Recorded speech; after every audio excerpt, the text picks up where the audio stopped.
नमस्कार दोस्तों। जैसा कि आप जानते हैं कि हमारे चार धाम में से एक जगन्नाथ धाम है, जो कि उड़ीसा के पुरी नामक जगह पे पड़ता है। तो आज हम उसके कुछ रहस्यमय तथ्यों के बारे में बात करेंगे। जैसा कि हम जानते हैं कि ज़्यादातर जो हर मंदिर की मूर्ति होती हैं वो किसी मेटल की या फिर किसी पत्थर की बनाई जाती हैं, परंतु जगन्नाथ धाम की जो मूर्ति हैं वो लकड़ी की बनाई गई हैं। तो इसके पीछे का रीज़न क्या है? तो 3102 बीसी के लगभग एक शिकारी था जारा। वो शिकार पे निकला था, उसने अपना बाण चलाया तो जो बाण है वो गलती से श्री कृष्ण जी के पैरों में लग गया, जिस वजह से श्री कृष्ण जी की मृत्यु हो गई। तो जारा ने उनका अंतिम संस्कार किया पूरे रीति रिवाजों के साथ। उसके बाद जब श्री कृष्ण जी की जो चिता है वो शांत हो गई, सब कुछ जल चुका था, लेकिन एक मेटल की चीज़ थी चमकती हुई जो नहीं जली थी। जारा को समझ में नहीं आया कि वो क्या है। अब समझ में नहीं आया तो वो उसने क्या किया, वो उसे बेचने के लिए निकल पड़ा, लेकिन उसे कोई खरीदने के लिए तैयार नहीं था। तो जारा ने उसे एक लकड़ी पर रखा और समुद्र में बहा दिया। उसके कुछ वक्त बाद गुप्ता डायनेस्टी में एक राजा थे, इंद्रदुम, जो कि अवंती के राजा थे। तो वो विष्णु जी के बहुत बड़े भक्त थे।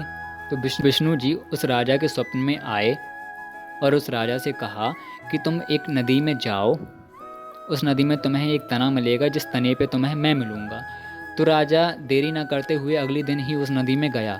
जिस नदी में उसे एक लकड़ी का तना मिला, उसे वो तुरंत ही अपने महल ले आया और राजा ने कुछ कायस्थकारों को बुलाया। उन कायस्थकारों से राजा ने मूर्ति बनाने के लिए बात की, लेकिन कायस्थकारों ने मना कर दिया कि वो ये मूर्ति नहीं बना पाएंगे। तो कुछ दिन बाद, ढूंढते ढूंढते कुछ दिन बाद, एक कायस्थकार आया जिसने राजा से कहा कि मैं ये मूर्ति बना सकता हूँ, पर मेरी एक शर्त है। तो राजा ने कहा कि ठीक है, आपकी जो भी शर्त है आप बताइए, क्योंकि राजा तो मूर्ति बनवाना चाहते थे। तो कायस्थकार ने कहा कि 21 दिन तक ना ही कोई मुझसे मिलेगा और ना ही कोई मुझे परेशान करेगा। तो राजा ने कहा ठीक है, मुझे आपकी शर्त मंजूर है। तो राजा ने उस कायस्थकार को एक कमरा दे दिया जिसमें उसने मूर्ति का कार्य चालू कर दिया। अब कुछ दिन तक तो कार्य करने के अंदर से आवाज़ आती थी, लेकिन कुछ दिन बाद आवाज़ आना बंद हो गई। तो रानी ने कहा राजा से कि कहीं ये कायस्थकार भूख वगैरह से मर तो नहीं गया।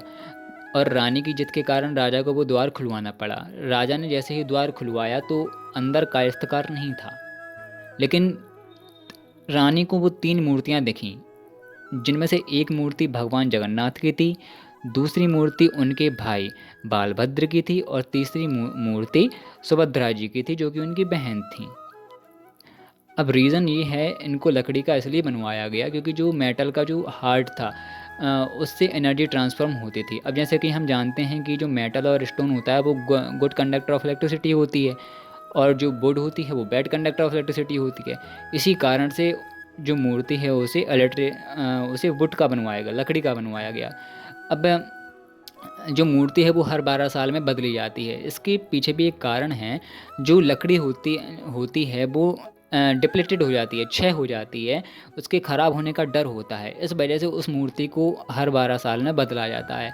अब बदलने की भी एक शर्त होती है। जब ये मूर्ति बदली जाती हैं तो पूरे शहर की, जगन्नाथ धाम जिस शहर में है, उड़ीसा की पुरी नामक जगह पे, उस पूरे शहर की लाइटें बंद हो जाती हैं, वहाँ की लाइट काट दी जाती है।